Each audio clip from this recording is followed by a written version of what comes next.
자, 오늘 창세기 39장 1절로부터 읽어 내려갑니다. 요셉이 이끌려 애굽에 내려가매 바로의 신하 친위 대장 애굽 사람 보디발이 그를 그리로 데려간 이스마엘 사람의 손에서 요셉을 사니라. 자, 형들이 이제 요셉을 애굽에 파는 장면입니다. 여호와께서 요셉과 함께 하심으로 그가 형통한 자가 되어 그의 주인 애굽 사람의 집에 있으니 그의 주인이 여호와께서 그와 함께 하심을 보며 또 여호와께서 그의 범사에 행통하게 하심을 보았더라. 요셉이 그의 주인에게 은혜를 입어 섬김에 그가 요셉을 가정총무로 삼고 자기의 소유를 다 그의 손에 위탁하니 그가 요셉에게 자기의 집과 그의 모든 소유물을 주관하게 할 때부터 여호와께서 요셉을 위하여 그 애굽 사람의 집에 복을 내리심으로 여호와의 복이 그의 집과 밭에 있는 모든 소유에 미친지라. 주인이 그의 소유를 다 요셉의 손에 위탁하고 자기가 먹는 음식 외에는 간섭하지 아니하였더라. 요셉은 용모가 뛰어났고 아름다웠더라. 그 후에 그의 주인의 아내가 요셉에게 눈짓하다가 동침하기를 청하니 요셉이 거절하며 그의 주인의 아내에게 이르되 내 주인의 집안의 모든 소유를 간섭하지 아니하고 다 내 손에 위탁하였으니 이 집에는 나보다 더 큰 이가 없으며 주인이 아무것도 내게 금하지 아니하였어도 금한 것은 당신뿐이니 당신은 그의 아내임이라. 그런즉 내가 어찌 이 큰 악을 행하여 하나님께 죄를 지으리이까. 여인이 날마다 요셉에게 청하였으나 요셉이 듣지 아니하여 동침하지 아니할 뿐더러 함께 있지도 아니하니라. 그러할 때 요셉이 그의 일을 하러 그 집에 들어갔더니 그 집 사람들은 하나도 거기 없었더라. 그 여인이 그의 옷을 잡고 이르되 나와 동침하자. 그러나 요셉이 자기의 옷을 그 여인의 손에 버려두고 밖으로 나가매 그 여인이 요셉의 그의 옷을 자기 손에 버려두고 도망하여 나감을 보고 그 여인의 집 사람들을 불러서 그들에게 이르되 보라, 주인이 히브리 사람을 우리에게 데려다가 우리를 희롱하게 하는도다. 그가 나와 동침하고자 내게로 들어오므로 내가 크게 소리 질렀더니 그가 나의 소리질러 부름을 듣고 그의 옷을 내게 버려두고 도망하여 나갔느니라 하고 그의 옷을 곁에 두고 자기 주인이 집으로 돌아가기를 기다려 이 말로 그에게 이르되 당신이 우리에게 데려온 히브리 종이 나를 희롱하려고 내게로 들어왔으므로 내가 소리질러 불렀더니 그가 그의 옷을 내게 버려두고 밖으로 도망하여 갔나이다. 그의 주인이 자기 아내가 자기에게 이르기를 당신의 종이 내게 이같이 행하였다 함을 듣고 심히 노한지라. 이에 요셉의 주인이 그를 잡아 옥에 가두니 그 옥은 왕의 죄수를 가두는 곳이었더라. 요셉이 옥에 갇혔으나 여호와께서 요셉과 함께 하시고 그에게 인자를 더하사 간수장에게 은혜를 받게 하심에 간수장이 옥중 죄수를 다 요셉의 손에 맡김으로 그 재반 사물을 요셉이 처리하고 간수장은 그의 손에 맡긴 것을 무엇이든지 살펴보지 아니하였으니 이는 여호와께서 요셉과 함께 하심이라. 여호와께서 그를 범사에 형통하게 하셨더라. 자, 오늘 39장을 같이 읽었는데요. 여러분이 마지막 절 23절하고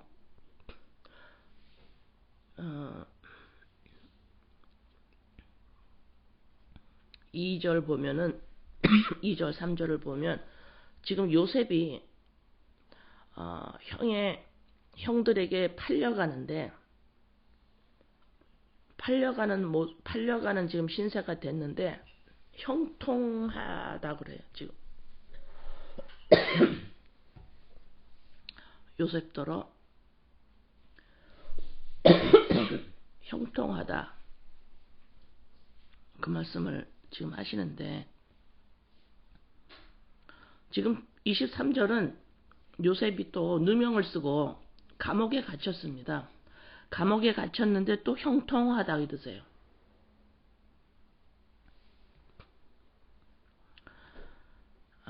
여러분이 이런 장면을 볼 때에 성경에서 그냥 그러니까 형통한가 보다 그러지 마시고 왜 형들에게 팔려가는데도 옥에 지금 갇혔는데도 말씀에 하나님은 형통하다고 하셨는지를 궁금해 하셔야 돼요. 그냥 성경에 있는 말은 다 맞으니까 내가 따질 것도 없고 알아볼 생각도 안 하고 궁금해하지도 않고 그래 하지 마시고 왜 형통하다고 하시는지 한번 같이 궁금해하시고 관심이 있기를 바랍니다. 자, 이제 친위대장 애굽 사람 보디발의 집에 요셉이 팔려갑니다. 그 집에 이제 2절에 여호와께서 요셉과 함께 하심으로 그가 형통한 자가 되어 그의 주인 애굽 사람의 집에, 지금 애굽 사람의 집에 종으로 팔려갔는데 하나님은 형통한 자다 이렇게 말씀 2절에 지금 하세요.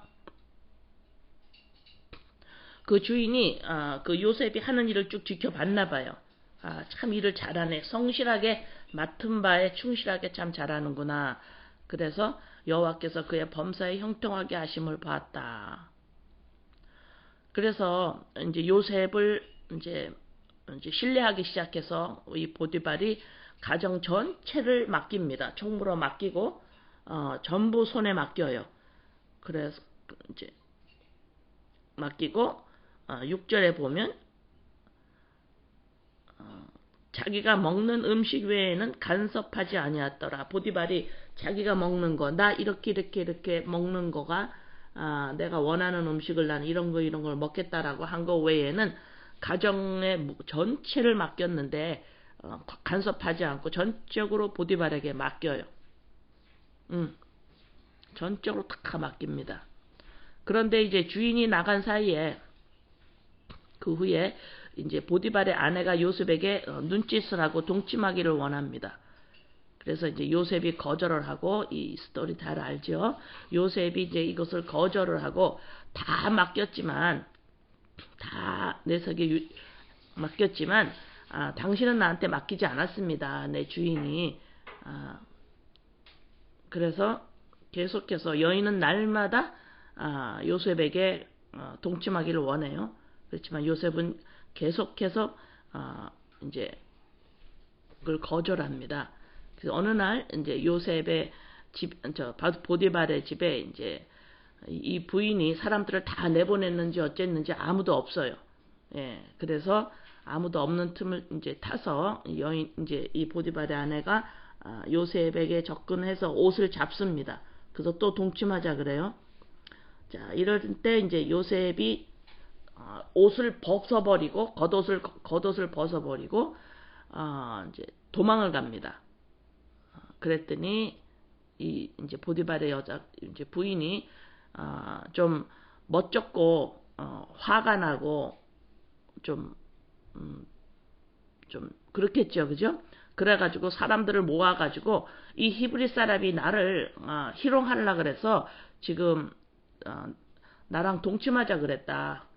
그래서 막 그러다가 내가 이제 막 거절하니까 이 사람이 지금 내가 소리 지르니까 막 도망갔어 이러면서 요셉에게 정반대로 뒤집어 씌우죠. 자, 그래서 이제 주인이 오니까, 남편이 오니까 이 여자는 도리어 당신이 데리고 온 히브리 종이 나를 희롱하려고 그래서 내가 소리 질러 그 남자가 지금 도망갔다 그렇게 말을 해요. 그랬더니 주인이 이 요셉을 옥에 가둡니다. 예, 옥에 가두었어요. 거기에서도 또 요셉은 옥에서도 또 성실하게 맡은 바를 잘 했나 봐요. 그래서 22절 간수장이 옥중 죄수를 다 요셉의 손에 맡김으로 그 재반 사물을 요셉이 처리하고, 간수장은 그의 손에 맡긴 것을 무엇이든지 살펴보지 아니하였으니 이는 여호와께서 요셉과 함께 하심이라. 여호와께서 그를 범사에 형통하게 하셨더라. 여기서도 또 요셉이 맡은 바를 성실하게 감당합니다. 그래서 또 간수장한테 칭찬을 듣고 그 옥중의 모든 일을 요셉에게 또 맡겨요. 그 맡긴 일을 성실히 감당합니다. 여기 39장을 이렇게 보면 하나가 색다른 거가 발견이 되는데, 요셉이 계속해서 주인이 따로 있는 일을 맡아요.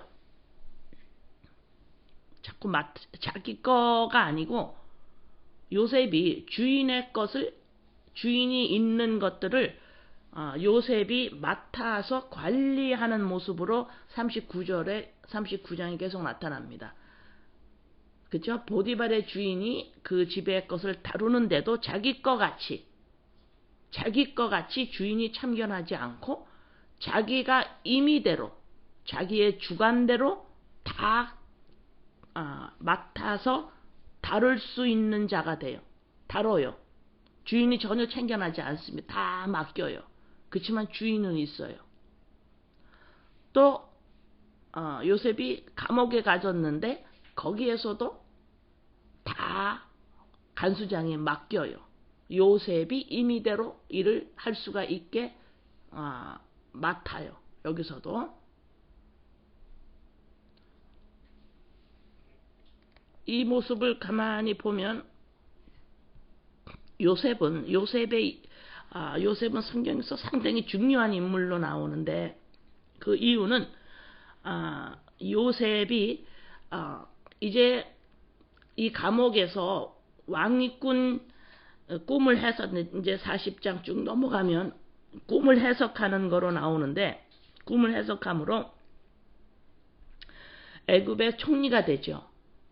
총리가 되면서 꿈 해석대로 풍년이 7년이 오는 때에 곡식을 다 걷어서 저축했다가 또 7년 또 오는 흉년에 그것을 풀어 백성들을 먹이는 그러한 요셉이 이제 꿈의 해석을 해서 그런 일을 하는데, 그 7년 흉년 때 자기를 팔아 넘긴 형들과 아버지를 먹입니다. 요셉에게는 원수잖아요. 그죠? 자기를 팔아넘긴 형들을 그 흉년 때에 먹일 수 있는 자로 요셉이 총리로 서 있어서 그 일을 감당할 수 있게 돼요. 자, 요셉의 39절서부터 쭉 보면, 요셉의 삶을 보면 왜 성경에서 요셉이라는 인물이 중요한 그 인물로 나오냐면은, 다시 말해서 우리의 구주가 되시는 예수 그리스도의 고난이 통해서 인류에게 구원이 열리는 예수 그리스도의 십자가 사건으로 말미암아 원수된 우리를 다시 살리는, 예수를 죽인 우리를 다시 살리는 구원자의 모습으로 지금 요셉의 이야기가 성경 말씀에서 나와 있어요. 자, 그러면 지금 요셉의 삶을 보면 요셉은 주인이 아니었어요. 주인이 아니었습니다. 그죠? 어떤 주인이 자기에게 일을 맡겼어요. 맡겼죠? 자, 그러면 이제 오늘 39장에서 하나님이 함께 하심으로 요셉이 형통했다, 이런 말씀을 하시는데, 오늘 형통에 대해서 말씀을 같이 나눕니다. 형통이라는 의미는 세상 사람들은 어떤 일이 내 마음과 내 생각대로 다 잘 돼요. 이것이 형통하다, 이렇게 말해요. 또 형통이라는 말은 어떤 장애물이 있는데 그것을 잘 뛰어넘었어요. 그래서 이 세상 말로 하면은 번영하다라고 말할 수도 있고, 또 성공이다라는 말도 할 수 있어요. successful, 잘 됐어요. 그런 의미를, 그래서 앞길이 잘 열리고 장애물이 있지만 이것을 잘 넘어간다. 그래서 이것이 결국에는 어떤 일이 일어나느냐? 번영을 해요. 장애물이 있지만 이걸 잘 넘어가서 번영을 합니다. 성공을 해요. 번영을 해요. 잘 돼요. 일이 원하는 대로 잘 됐어. 이것을 형통이라고 해요. 그러면 잘 보세요. 이 세상에서는 내가 사람들이 원하고 사람들이 계획하는 것들이 다 잘 되는 것을 형통이라고 한다고 설명을 드렸는데, 이럴 때는 세상에서는 누가 주인입니까? 나지요. 사람이에요. 나지요. 내 인생, 내 가족, 내가 하는 일. 그래서 내가 뜻대로, 내가 원하는 대로 잘 되는 것을, 또 어려운 일이 있다 하더라도 그걸 잘 넘겨서 결국은 이것이 번영되고 잘 돼요. 이걸 형통이라 그래요. 그런데 자, 이 성경 말씀은 누구에게 줬어요? 믿는 자, 하나님의 자녀들에게 주신 말씀이에요. 교회에게 주신 말씀입니다. 그러면 우리는 하나님의 자녀 피조물이에요. 자, 주인이 누굴까요? 우리 주님이십니다. 하나님이세요. 나의 육체, 나의 혼, 육신의 부모를 통해서 태어난 나의 이 겉모습, 겉사람,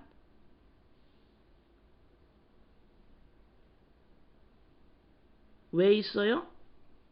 그리스도의 영을 담기 위해서, 그죠? 하나님의 생명을 담기 위해서, 영을 담기 위해서.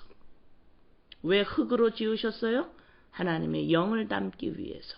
이것이 사람이죠. 자, 이 땅에서 교회, 믿는 자, 우리가 왜 지금 살고 있어요? 양육받기 위해서. 그러면 이 땅에서 살고 있는 이유가 누구의 목적이에요? 하나님의 목적이에요. 하나님의 계획입니다.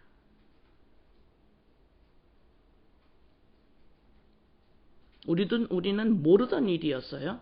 성령께서 말씀으로 말미암아 우리에게 빛을, 예수 그리스도로 말미암아 우리 안에 빛이 있어서 말씀으로 우리를 알려주시고 우리에게 이해시키고 우리에게 말씀하여 주셔서 우리가 그것을 마음으로 들어 우리가 알게 되어서, 아, 이 땅에 살고 있는 우리의 삶은 영생이구나.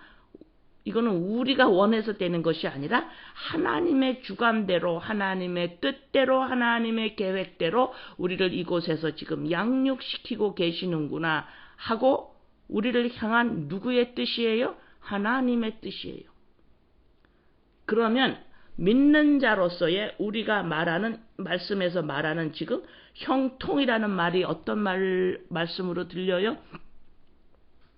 말씀은 곧 주인의 뜻대로 잘 이루어지는 게 형통이라 그랬어요. 그래서 이 땅의 사람들이, 주님을 믿지 아니하고 이 땅에 사는 사람들은 다 내가 주인이지요.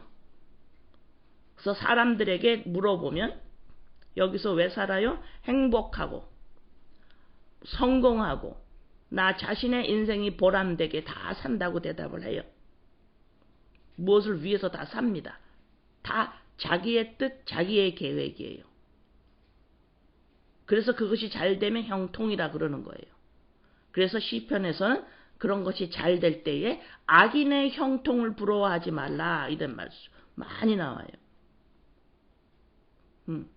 그러나 빛이 들어와서 우리가 눈을 뜨고 보니까 이 땅에 살고 있는 것이 내 뜻대로 살고 있는 것이 아니었구나를 알게 돼요. 내가 이 땅에서 보람되게 살아야 되겠다라고 인생의 목적이 더 이상 없어요. 없습니다. 왜? 주인이 내가 더 이상 아니에요.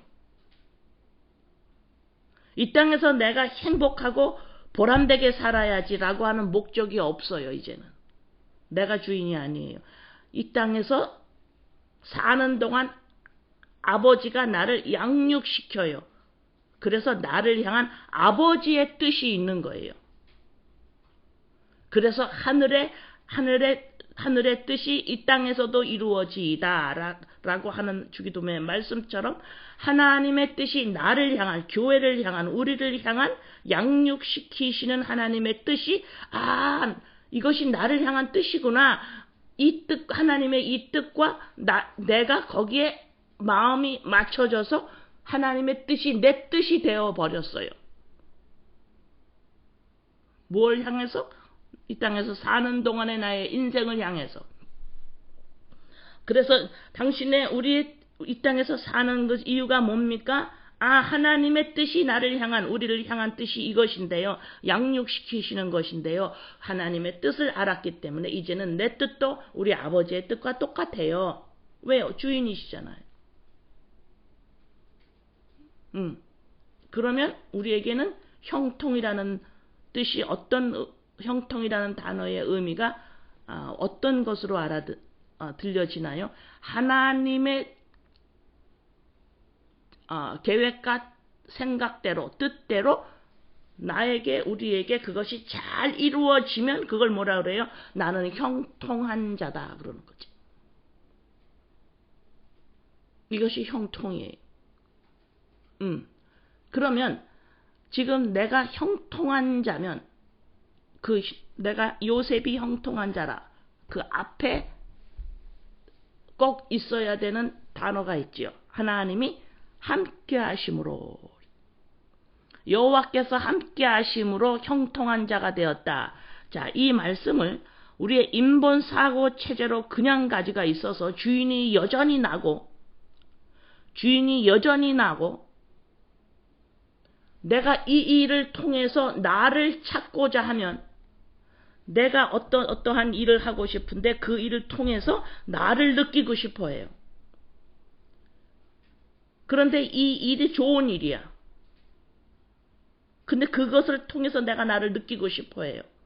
그러면 이 일을 통해서 하나님 도와주세요. 하나님이 함께함으로 이것이 잘 되게 해주세요. 함께함으로 이 일이 형통하게 해주세요. 그런 의미가 아니에요. 자, 하나님이 함께하심으로, 임마누엘, 하나님이 함께하심으로, 예수 그리스도 십자가 사건으로 말미암아 내 안에 그리스도의 영으로 나의 실체로 들어오신 사건을 하나님이 나와 함께함으로. 우리가 이 땅에 살면서 어려운 일들을 많이 만나요. 그죠? 어려운 일을 어느 누구도 빼먹지 않고 다 만납니다. 자, 이 어려운 일을 만날 때마다 하나님, 이 믿는 자들은 이 일을 잘 통과하게 해주세요. 하나님이 함께 하심으로 도와주세요. 라고 거기다 함께라는 말을 자꾸 쓰면 안 돼요. 자꾸 내가 내 인생의 주인이 돼서 하나님이, 내가 믿으니까 하나님이 함께함으로 날 도와주세요. 이런 각도가 아니라는 거예요. 함께 하심으로는 예수 그리스도의 영으로 실체인 나를 말해요. 하나님이 함께 하심으로. 그러니까 그리스도의 영이 나의 실체, 다시 말해서 새로운 피조물이 되었죠. 이 새로운 피조물은 조금 아까 제가 설명드린 것처럼 눈이 열려서 이 땅에서 내가 왜 살고 있느냐, 양육받기 위해서 살고 있다고 계시록에서 제가 성경 구절 드렸지요. 자, 계시록에서 양육받기 위해서 독수리의 날개에 업어 우리를 광야로 가서 양육시킨다, 이렇게 말씀 나오잖아요. 자, 그러면 우리를 향한 하나님의 뜻이 우리에게 다 이루어지면 그건 형통인 거예요. 근데 이 형통을 이것이 번영한다. 그래서 하나님이 아브라함과 이삭과 야곱에게 똑같은 언약을 계속 말씀하셨죠. 너희가 번성하리라. 이것이 형통이에요. prosperity. 번성하리라. 장애물을 건너서 뜻이 이루어지는 거예요. 우리를 향한, 교회를 향한. 어떤 뜻이요? 누구 뜻이요? 주인의 뜻. 하나님의 뜻. 하나님의 우리를 향한 뜻이 뭐라 그랬어요? 양육받는 거예요. 그것이 우리의 삶 속에서 이루어지는 거예요. 그러면 하나님의 뜻이 교회를 향해서 믿는 자를 향해서 하나님이 시작하신 이가 얼마나 잘 이루시겠어요.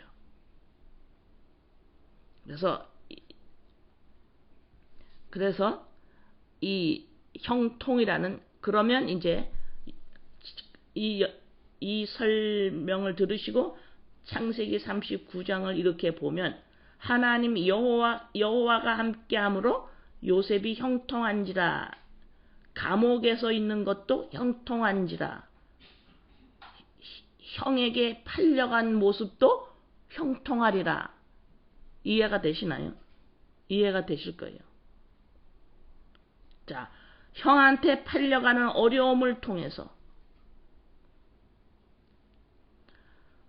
감옥에 갇히는 사건을 통해서, 거기에서 요셉은 꿈을 해석하게 되고 그거로 말미암아 총리가 되어서 하나님의 뜻이 무엇이에요?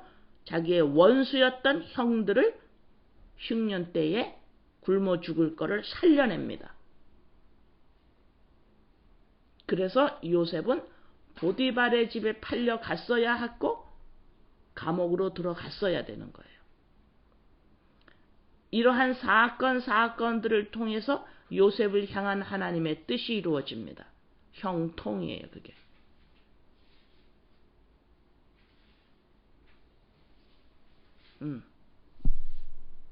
그러면 이제 우리가 각자의 삶을 보면서 어떤 미련이 없어질 것 같아요? 내 인생에서, 내 가족에서 어려운 일이 하나도 없고 다 잘 됐으면 좋겠다 라고 하는 나의 계획과 생각이 점점 없어지겠지요. 나를 향한 하나님의 뜻이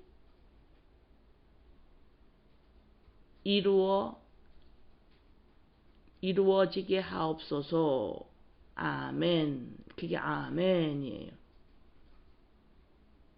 그게 기도입니다. 우리를 향한 하나님의 뜻이 다 이루어지세요. 아멘. 왜요? 그것이 나보다 더 잘 아시는 우리를 위한 하나님의 마음이고 뜻이고 계획이기 때문이에요.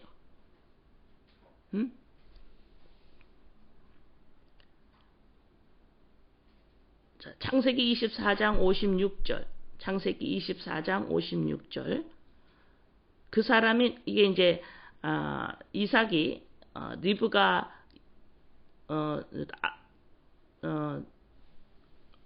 저기 뭐야 24장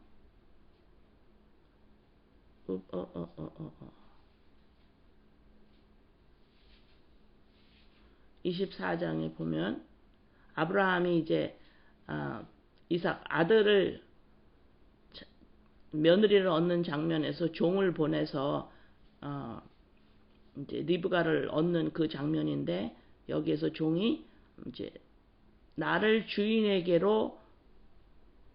이렇게 붙잡지 마시고 나를 보내서 주인으로 돌아가게 해주세요 라고 말하면서, 거기에도 뭐라고 나오냐면은 56절에 보면 형통이라는 말이 나와요.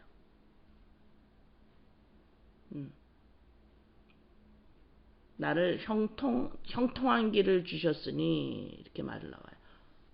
여기서 영어로는 success라고 나오는데, 이것이 뭐야? 주인에게로 돌아가게 해주세요.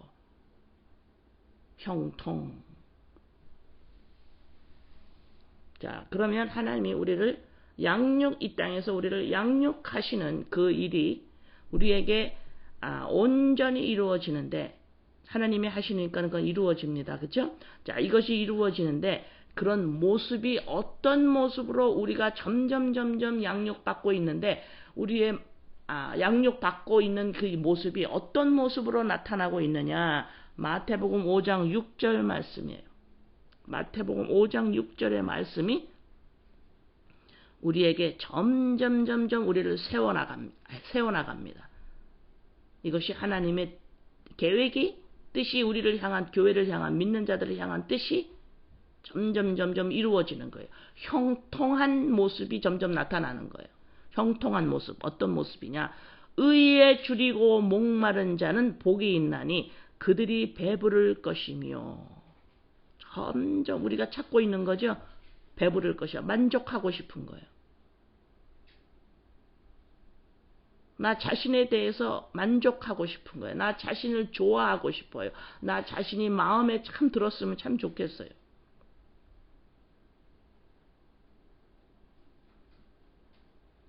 의에 줄이고 목마른 자는 복이 있나니.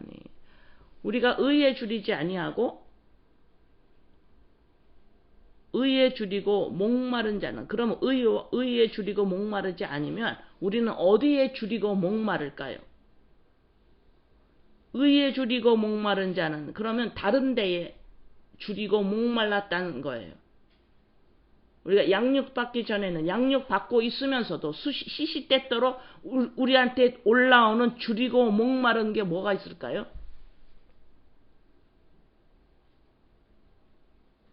내가 좀 괜찮은 사람이 있으면 좋겠어요.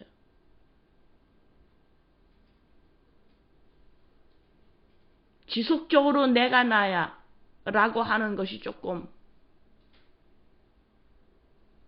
좀 이 땅에서 조금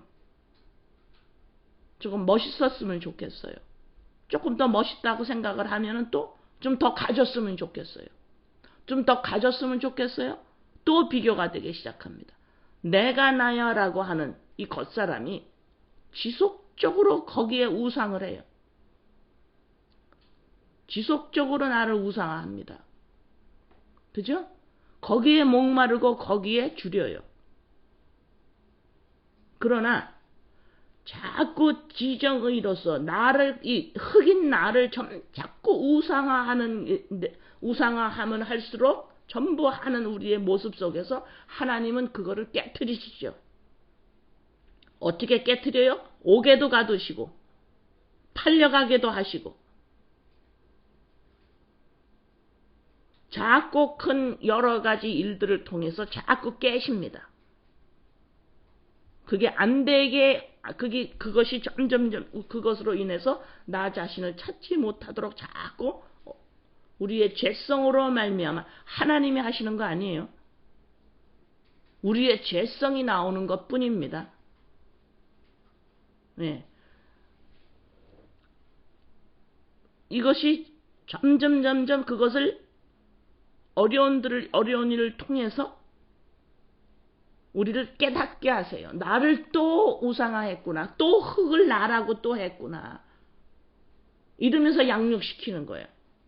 이렇게 하면서 우리가 점점 마음이 어디로 가느냐? 의에 줄이게 돼요. 의에 줄인다라는 소리는 뭐예요? 내가 그리스도의 영으로 말미암아 실체인 내가 참 내가 이거 설명할 때마다, 이 설명을 할 때마다 이 그림을 그려서 딱 줬으면 좋겠어요. 그림을 그려서 딱 줬으면 좋겠는데 이거 설명할 때마다 제가 힘들어요. 의에 줄인다는 소리는, 의라는 건 뭐냐면 어린아이가 아빠, 엄마를 바라보는 거예요. 엄마, 아빠가 없으면 내가 없어요. 엄마, 아빠가 없으면 난 죽어. 엄마, 아빠가 없으면 난 안 돼. 이게 바로 의거든요. 엄마, 아빠, 이거 부르는 거예요. 엄마, 아빠, 이게 의예요. 이게 의입니다. 근데 자꾸 세상적으로 내 행동이 도덕 윤리에 근거해서 맞다라고 하면 의롭다고 그러는데, 자, 하나님 믿는 자는 어떤 행동이 맞는 행동이냐? 어떤 행동이 우리의 의인답게 행동이 맞느냐? 엄마, 아빠하고 엄마, 아빠로부터 독립성을 내가 가지고 있지 않는 거예요. 이게 의로운 행동입니다. 이게 의예요. 엄마, 아빠로부터 독립할 수 없는 존재. 그리스도의 영이 없으면, 하나님의 영이 없으면 생존하지 못하는 존재. 이게 의예요. 그래서 그리스도의 영 하나님의 생명 예수 그리스도 십자가 사건으로 말미암아 그리스도의 영을 생명을 받아서 아바가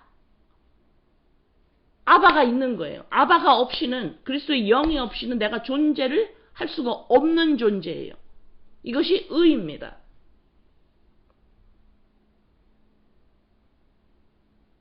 그래서 하나님이 없이는 존재할 수 없는 나, 그리스도의 영이 없이는 존재할 수 없는 피조물인 나의 존재. 아바, 엄마, 아빠, 이것이 없으면 내가 존재할 수가 없어요. 그래서 항상 생각이 나고 항상 같이 있는 거예요. 독립성, 주체성이 없는 상태. 이것이 의입니다. 그래서 의에 줄이고 목마른 자는, 이 소리는 아버지 내가 또 오늘도 주체성을 또 가지고 내가 나야라고 내가 또 나를 우상화하고 나를 또 증명시켜보게 하고 나를 또 내가 느껴보고 싶어서 또 했습니다. 아버지 그거 아니에요. 나 의에 줄여요. 아버지 나 의에 목말아요. 이런 자로 점점 양육받아 가는 거예요. 이런 모습이 뭐예요? 형통하다 그러는 거예요. 왜요? 형통이 뭐라 그랬어요? 뜻대로 잘 되는 것이 형통이라 그랬잖아요. 우리가 내 주인이 아니에요. 그죠? 하나님이 이 땅에서 우리를 살게 하신 이유는 양육받기 위해서인데 이것이 잘 되는 거, 이것이 형통이잖아요. 그래서 나를 또 우상화하고 우리의 가족을 또 우상화하고 이런 상태에서 아버지 내가 또 아버지 그랬어요 하고 애통해야죠. 아버지 나 또 그랬어요. 아버지 그러나 나의 마음에 아버지 진짜 아바 엄마 아빠 이것을 떠나서 살 수 없는 존재임을 아버지 더 알기 원합니다. 아버지 더 알기 원합니다.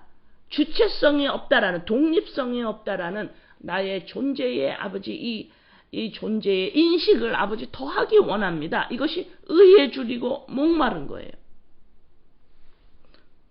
그래서 디도서 2장 12절에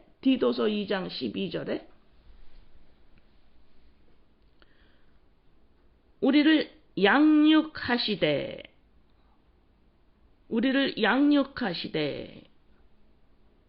그래서 이게 하나님의 뜻이에요. 왜 살고 있어요? 하나님이 우리를 양육하시기 위해서 이 땅에 살게 하시는 거예요. 우리를 양육하시되 어떻게 양육해요? 경건하지 않은 것과 이 세상 정욕을 다 버리고 신중함과 의로움과 경건함으로 이 세상에 살고 이 세상에 사는데 살고 있는 동안에 우리를 양육시키는데 어떤 모습으로 점점 양육시켜 나가시느냐? 경건하게 살 수 있도록. 경건이 뭐예요? 거룩하게 살 수 있도록. 다시 말해서 뭐예요? 세상과 분리되어서 살 수 있도록. 세상의 사고 체제로부터 떠나서 살 수 있도록. 세상의 사고 체제는 뭡니까? 나라는 주체성입니다. 거기에 대해서 say no. 영어 성경은 그렇게 It teaches us to say no. 그거 아니에요. 우리는 주체성이 없으면 독립성이 아닙니다. 하나님의 생명으로 말미암아 실체가 되어서 아바 안에서 살고 존재하고 있습니다. 아직은 보이지 않고 만져지지 않아요. 시작은 심히 연약하고 심히 작지만 이것이 창대해집니다. 이것이 형통이에요. 응?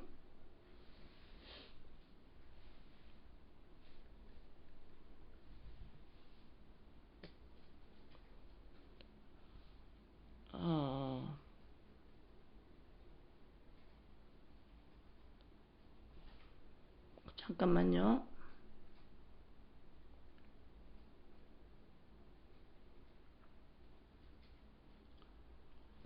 시작은 미약하였으나 나중은 심히 창대해진다고 그랬잖아요. 그죠?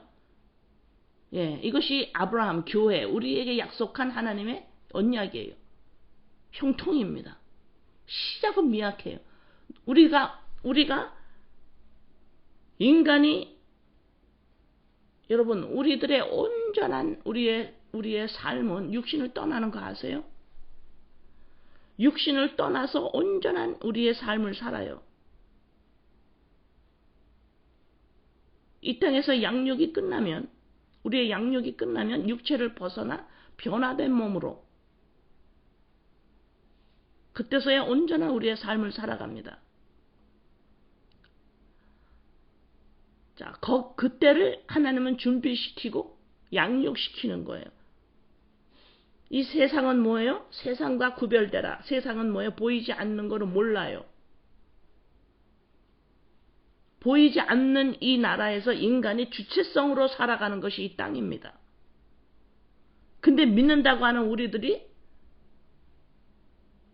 계속해서 이 보이는 이 땅에서 주체성으로 살아가는데 우리는 믿으니까 하나님 좀 도와주세요. 하나님이 우리와 함께 하시죠. 그래서 형통하게 도와주세요. 그죠? 너무 모르고 하는 말이죠. 너무 모르고 하는 무식한 말이에요. 너무 몰라요. 이런 모르는 우리들이 날마다 배워가는 겁니다. 그래서 시작은 너무 미약하지만 점점 우리의 옛자가 십자가에 내려놓게 하셔서 점점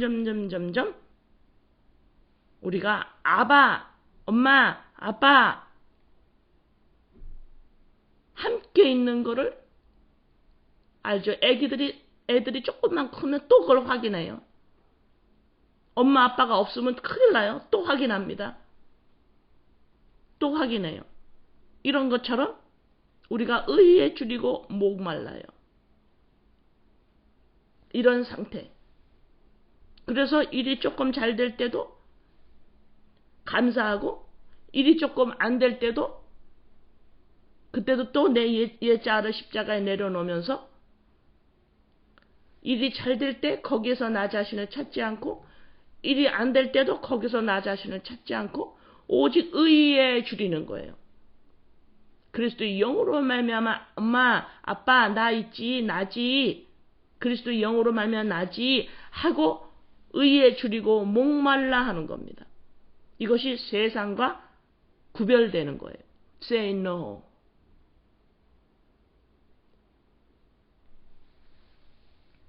그래서 성경 말씀 한 개 더 드릴게요. 고린도후서 2장 14절에서 16절.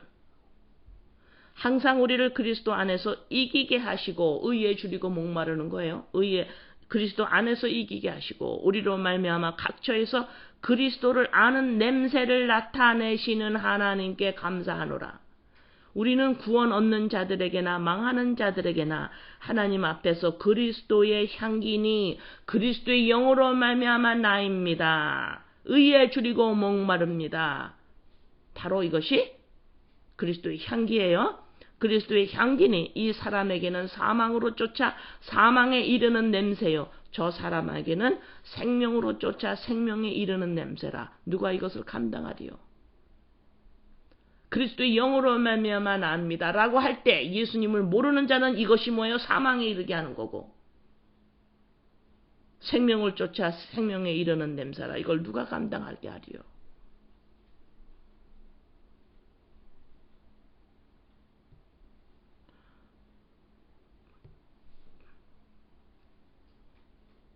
자, 그래서 이제 바리새인과 세리의 모습을 한번 봅니다. 누가복음 18장 8절에서 14절. 누가복음 18장 8절에서 14절.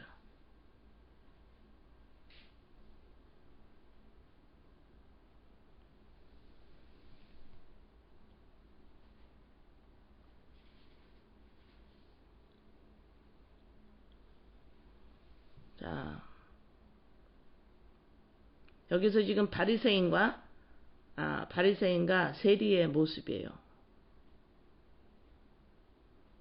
9절에 보면 자기를 의롭다고 믿고 다른 사람을 멸시하는 자들에게 이 비유로 말씀하시되, 자기를 의롭다고 믿는다. 이 소리는 뭐예요? 내가 행동으로 나의 행동으로 말미암아 선악을 가르는 거죠. 이것이 의롭다고 믿는다라는 말이에요. 자, 여기서 지금 바리새인은 뭐라 그랬냐면 나는 이렇게 기도하고 하기 때문에 하나님이요. 11절이에요. 나는 다른 사람들 곧 토색, 불의, 간음하는 자들과 같지 않아요. 진짜 나 세리와 다른 걸 진짜 감사합니다. 세리와 같지 않으면 진짜 감사합니다. 나는요 2번씩 금식하고 11조 내고 있고.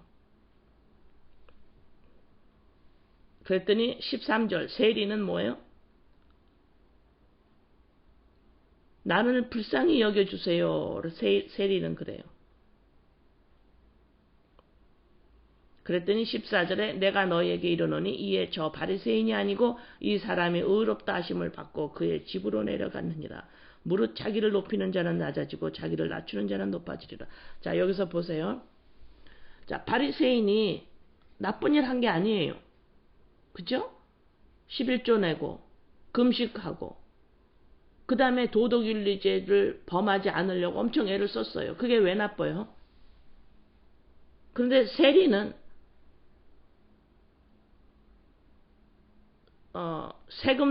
세금도 이거 하는데 정확하게 안 했고, 그 다음에 사람들이 세금을 내는 거를 본인이 그걸 정직하게 안 한 것도 있고. 그러니까 보면 세리가 나쁜 거 했어요. 행동은 바리새인은 나쁜 거 없어요. 그러나 지금 뭐가 문제예요? 바리새인은 자기의 행동으로 말미암아 자기 자신을 찾았어요. 찾으려고 그래요. 그러나 세리는 뭐예요? 난 안 돼요. 하나님이 날 살려주셔야 돼요. 우리의 생각 속에 여러분들 어떻게 우리가 살면서 도덕윤리의 죄를 자꾸 짓겠어요. 그죠? 예, 우리가 하나님이 우리를 양육시키는데 도덕윤리죄는 자꾸 멀어질 거예요. 자꾸 멀어집니다. 자꾸 짓고 싶은 마음이 점점 없어져요. 우리가 알게 모르게 자꾸 짓고 있지만 점점 줄어들 거예요. 그러나 우리가 깨어서 꼭 또 생각해야 되는 건 뭐냐면 그리스도의 영이 없으면 여러분 하나님이 만드신 모양의 사람이 아니라는 걸 잊어버리면 안 돼요. 하나님이 인간을 어떻게 만드셨는지 그 모양을 그리스도의 영이 없으면 하나님의 생명하고 연합되지 않으면 아무리 잘나게 살아도 사람이 아니에요. 악인의 형통을 부러워하면 안 돼요. 그래서 우리가 주관적으로 딱 서 있어야 되는 게 뭐냐면 그리스도의 영과 연합된 나의 실체를 정확하게 볼 줄 아는 것이 자꾸 흔들리는데, 그래서 우리는 양육이 필요하고, 그래서 오늘도 말씀이 필요하고, 그래서 오늘도 작고 큰 환난이 필요하고, 그래서 오늘도 또 성령님의 인도하심이 있는 거예요. 자꾸 내 인생이 어떻게 되지라고 자꾸 출발하지 마시고, 내 인생이 내가 오늘도 어떻게 살아야지 그렇게 출발하지 마시고, 아버지 예수 그리스도의 십자가 사건으로 말미암아 내가 형통한 자가 되었음을 감사합니다. 자꾸 그림을 그리셔서 보셔야 돼요. 그림을 그리셔서 말씀을 그림으로 자꾸 보실 줄 알아야 합니다. 네? 형통이라는 것은 나의 뜻대로 계획대로 잘 되는 것이 형통인데, 이 땅에 살고 있는 우리의 인생의 주인은 우리가 아니고 하나님이 우리를 양육시키려고 이 땅에 살고 있기 때문에 우리가 여기서 살고 있는 동안에 양육시키는 하나님의 뜻과 하나님의 계획이 우리를 향한 양육의 뜻이 그것이 잘 이루어지는 것이 형통이다. 우리의 주인, 우리의 아바 아바, 엄마, 아빠, 아바가 계심을 잊지 마시기 바랍니다. 같이 기도합니다. 아버지, 여호와 하나님이 함께 하심으로 형통하리라. 형통한 자다. 형들에게 팔려가도 아버지, 보디발의 집에 종으로 있어도 형통한 자, 감옥에 갇혀서 또 누명을 쓰고, 누명을 쓰니 얼마나 요셉이 내가 왜 안 그랬어요 라고 막 그래가지고 너무너무 절망 가운데 있을 수도 있는데 아버지, 그 감옥에 가서도 또 형통한 자라고 하시고, 아버지, 이유를 알았어요. 만약에 하나님을 믿지 않냐면 이건 이상한 일이에요. 그치? 누명을 썼는데 그게 뭐가 형통하다 그래요? 그치요, 아버지? 그리고 감옥에 gat혀서 이게 뭐가 형통이고, 형들한테 팔려가는 것도 뭐가 억울하다. 요셉은 억울하다. 요셉은 억울하다. 요셉은 억울하다. 이러면 딱 맞는 건데, 요셉은 형통하다. 요셉은 형통하다. 요셉은 형통하다. 엄청난 의미가 있지, 아버지. 여기서 살고 있는 인간의 주체성, 독립성이 아닌 주인인 하나님 아버지가 왜 우리를 이 땅에 살고 있는지에 대한 그 계획, 뜻,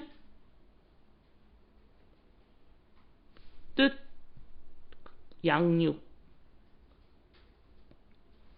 이것이 온전히 이루어지는 것이 곧 형통이기 때문입니다. 주인이 없는 주체성을 가지고 있는 죄인들의 아버지, 죄인들로서의 인간의 사고 체제로는 요셉이 억울하다라고 볼 수 있지만, 아버지, 그리스도의 영과 연합한 우리 믿는 우리들은 아버지, 우리의 주체성, 우리의 독립성이 아닌 하나님이 우리를 양육시키기 위한 이 땅의 주인으로서의 계획이 온전히 이루어지고 있기 때문에 그것이 형통입니다. 아버지, 감사합니다. 아버지, 감사합니다. 예수님의 이름으로 기도드립니다. 아멘.